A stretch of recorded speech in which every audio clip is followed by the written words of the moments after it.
Assalamualaikum Ibu dan teman-teman semua. Kami dari kelompok 2 ingin mengadakan presentasi di bawah topik sejarah dan prinsip-prinsip dasar perpajakan internasional dalam konteks bisnis global.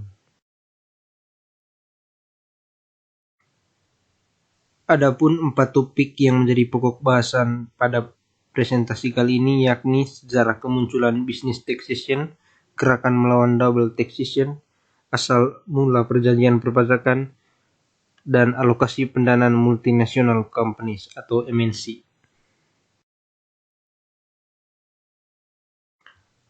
Berikutnya kita masuk ke pokok bahasan yang pertama, yakni sejarah kemunculan bisnis taxation. Pada pokok bahasan yang pertama ada 3 poin penting yang akan dibahas. Pertama, taxing residence on income from AII sources. Pertama, Britain and Abroad Residence Rule. Inggris sudah memiliki pajak penghasilan umum yang diperkenalkan oleh Pitt dan Eddington selama Perang Napoleon. Meskipun hal ini tidak pernah menghasilkan lebih dari 15% pendapatan pemerintah selama abad ke-19, hal ini penting untuk menetapkan suatu pajak umum atas pendapatan setiap orang dari semua sumber. Penerapan yang luas ini diulangi dalam Schedule D of Eddington's Act of 1803 dan lagi ketika pajak pendapatan diberlakukan kembali oleh Peel pada tahun 1842. Oleh karena itu, undang-undang ini diterapkan sejak awal untuk badan hukum maupun perorangan, sehingga ketika penggabungan dengan pendaftaran diperkenalkan setelah tahun 1844, perusahaan saham gabungan menjadi berkewajiban untuk memungut pajak atas penghasilan seperti orang lain. Tidak sampai tahun 1915, perusahaan dikenakan pajak khusus, tugas kelebihan keuntungan masa perang yang dipungut di atas pajak penghasilan. Setelah tahun 1937, perusahaan kembali dikenakan pajak laba dan kemudian pajak keuntungan berlebih. Keduanya dikenakan di atas pajak penghasilan. Dari tahun 1947, pajak laba dikenakan dengan selisih antara pendapatan yang didistribusikan dan tidak didistribusikan. Baru pada tahun 1965 diperkenalkan pajak perusahaan yang benar-benar menggantikan pajak penghasilan dan pajak laba.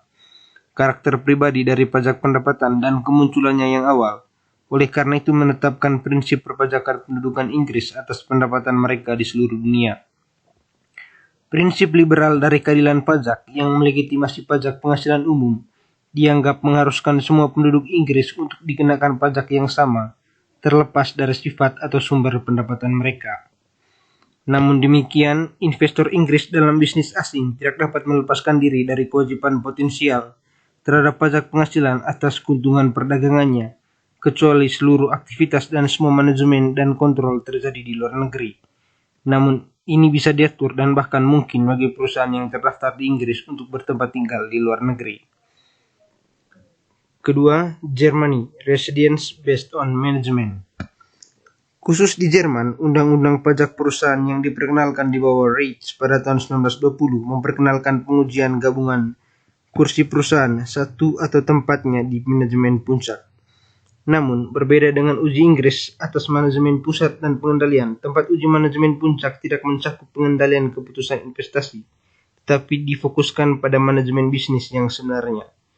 Dengan demikian, perusahaan yang dikelola secara efektif dari Jerman tetapi bergabung di luar negeri dapat dikenakan pajak di Jerman atas keuntungan bisnis mereka, dan Undang-Undang Administrasi Pajak pada tahun 1934 secara eksplisit menyatakan bahwa anak perusahaan asing yang bisnisnya terintegrasi dengan perusahaan induknya di Jerman harus dianggap sebagai dikelola dan oleh karena itu berkedudukan di Jerman. Namun, kepemilikan mayoritas tidak selalu merupakan manajemen puncak. Bahkan jika pemegang saham mayoritas diberitahu dan dikonsultasikan tentang keputusan investasi yang penting. Poin pembahasan yang kedua, yakni taxing the profits of a business establishment France.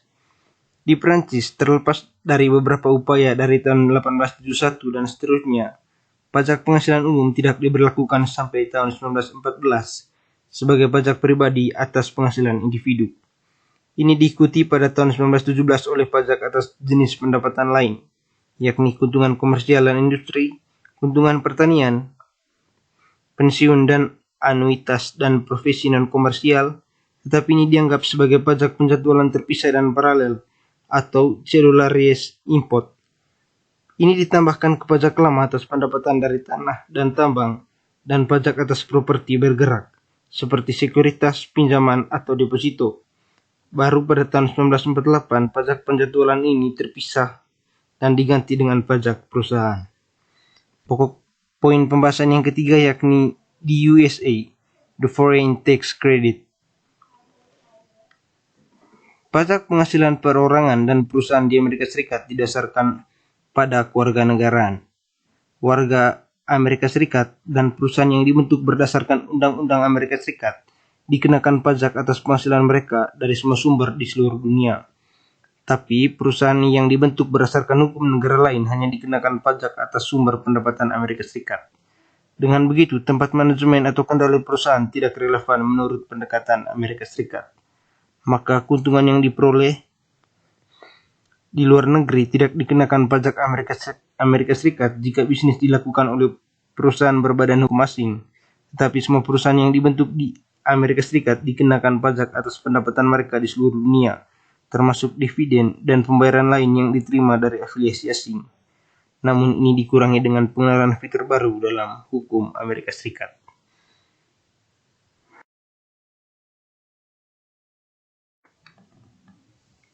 Berikutnya kita masuk ke poin pembahasan yang kedua, yakni gerakan melawan double taxation.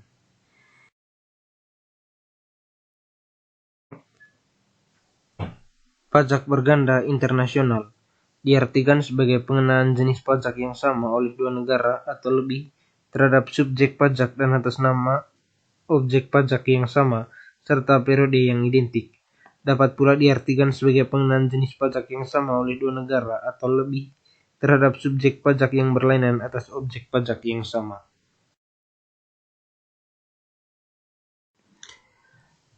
Terdapat dua cara penghindaran pajak berganda yang digunakan peraturan perundang-undangan Indonesia, yaitu cara yang pertama, cara unilateral, yang terdiri atas pertama, kredit penuh, yakni pembayaran pajak di luar negeri dikreditkan sebesar jumlah yang dibayarkan di luar negeri. Dan kedua, kredit terbatas, yakni tata cara pengkreditan pajak yang dibayar di luar negeri menurut jumlah yang paling rendah antara yang dibayar di luar negeri dengan jumlah pajak apabila dikenakan menurut tarif Indonesia, sebagaimana dianut pasal 24 Undang-Undang PPH. Cara yang kedua yakni metode perjanjian pengenaan pajak berganda internasional, meliputi yang pertama, traktat yang bersifat multilateral, yakni perjanjian yang dilakukan oleh beberapa negara dalam satu perjanjian.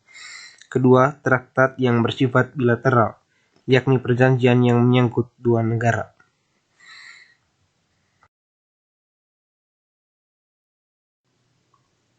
Selanjutnya kita masuk ke pokok bahasan yang ketiga, yakni asal mula perjanjian perpajakan.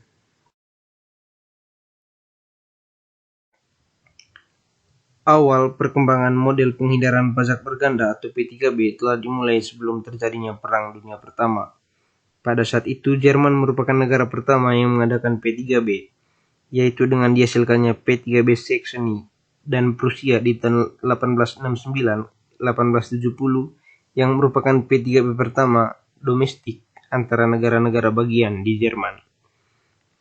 P3B tersebut kemudian disusul dengan munculnya P3B dalam konteks internasional di pertengahan abad ke-19, yaitu P3B Austria-Hungaria dan Prusia pada tahun 1899.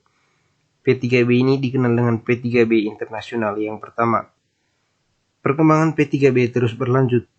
Pada bulan Oktober 1928, League of Nations atau Liga Bangsa-Bangsa yang dikenal saat ini dengan Perserikatan Bangsa-Bangsa atau United of Nations menciptakan 1928 Model Convention atau model P3B 1928 yang dianggap sebagai model P3B pertama di dunia. Dalam sejarahnya, model P3B 1928 ini mengalami beberapa kali perubahan. Pertama, terjadi pada konferensi pajak regional yang diselenggarakan di Meksiko pada tahun 1940 dan 1943. Dalam kongresnya di Meksiko pada tahun 1940 dan 1943, perubahan dari model P3B 1928 menghasilkan draft model P3B yang dinamakan The Mexico Draft. 1843 atau Draft Meksiko.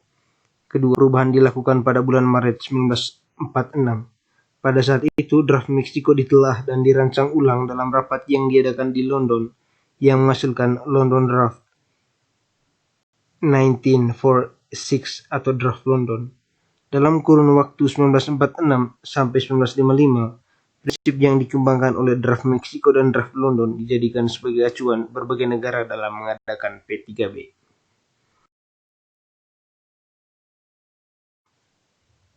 Berikutnya kita masuk ke pokok pembahasan yang keempat, yakni alokasi pendanaan multinational companies atau MNC.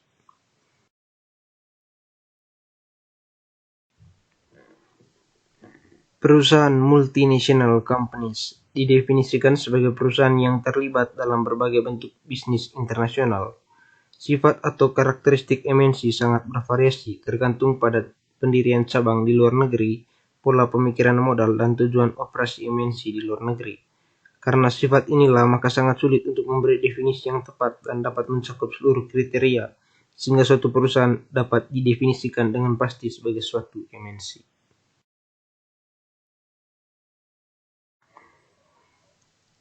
Dalam kaitannya dengan tujuan optimasi penjualan dan mencari keuntungan maksimum, mendirikan perusahaan cabang di luar negeri akan mendapat beberapa keuntungan sebagai berikut.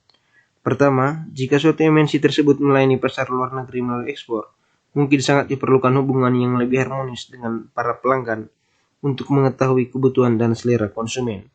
Kedua, ekspor luar negeri sering dihambat oleh kebijakan atau deregulasi tarif negara lain. Dengan mendirikan MNC cabang luar negeri yang dapat menghasilkan produk di negara tersebut, maka masalah hambatan tarif umumnya dapat diatasi.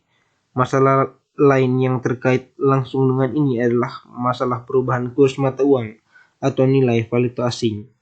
Ketiga, jika tujuan pendirian cabang MNC di luar negeri adalah untuk dapat mencapai maksimalisasi keuntungan, maka pertimbangan efisiensi biaya-biaya di berbagai negara menjadi pertimbangan utama.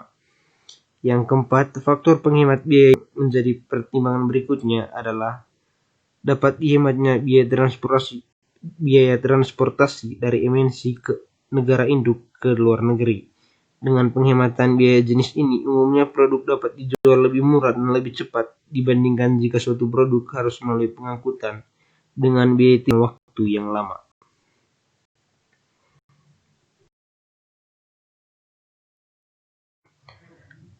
Berikutnya kita masuk ke bagian yang terakhir, yakni analisis kasus. Permasalahan. Sistem perpajakan di Indonesia menganut penghasilan worldwide income. Artinya seluruh penghasilan yang diperoleh oleh subjek pajak akan dikenakan pajaknya di Indonesia, termasuk penghasilan yang berasal dari luar negeri. Untuk menghindari pengenaan pajak berganda, Otoritas Pajak Indonesia meminta bukti atas pengenaan pajak dari luar negeri bagi wajib pajak yang memperoleh penghasilan dari luar negeri. Google menggunakan skema tax planning yang dinamakan double iris dot sandwich, yakni memanfaatkan sistem perpajakan lain. Sumber utama penghasilan Google berasal dari jasa periklanan melalui Google AdWords. Model bisnis jasa iklan seperti ini bisa dilihat langsung di website Google Indonesia dengan menyediakan beberapa opsi pembayaran melalui transfer bank, kartu kredit, atau akun PayPal. Sehingga sangat memungkinkan produk iklan tersebut diperuntukkan bagi konsumen di Indonesia, namun pembayaran atas jasa iklan tersebut ke rekening bukan milik Google Indonesia, tetapi pembayaran yang dilakukan di Indonesia langsung masuk ke perusahaan anak yang berada di Singapura. Dikarenakan tarif pajak BUT yang berada di Singapura lebih rendah di tarif pajak yang berada di Indonesia, sehingga perusahaan anak yang berada di Indonesia tidak menerima penghasilan atau pemasukan secara langsung.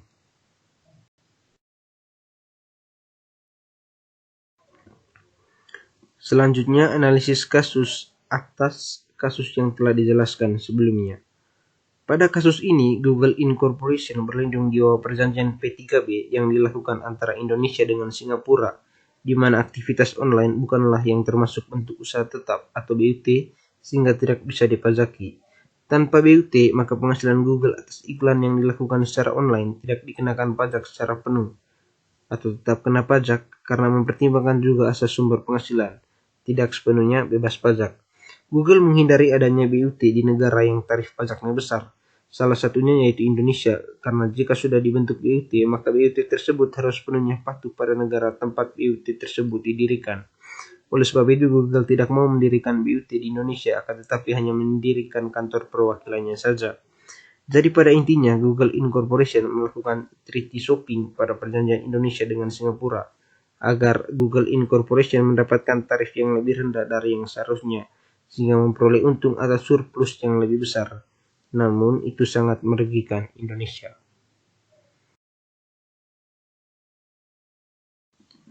Sekian saja presentasi dari kelompok kami. Atas segala kekurangannya kami mohon maaf. Mudah-mudahan bermanfaat bagi kita semua. Terima kasih.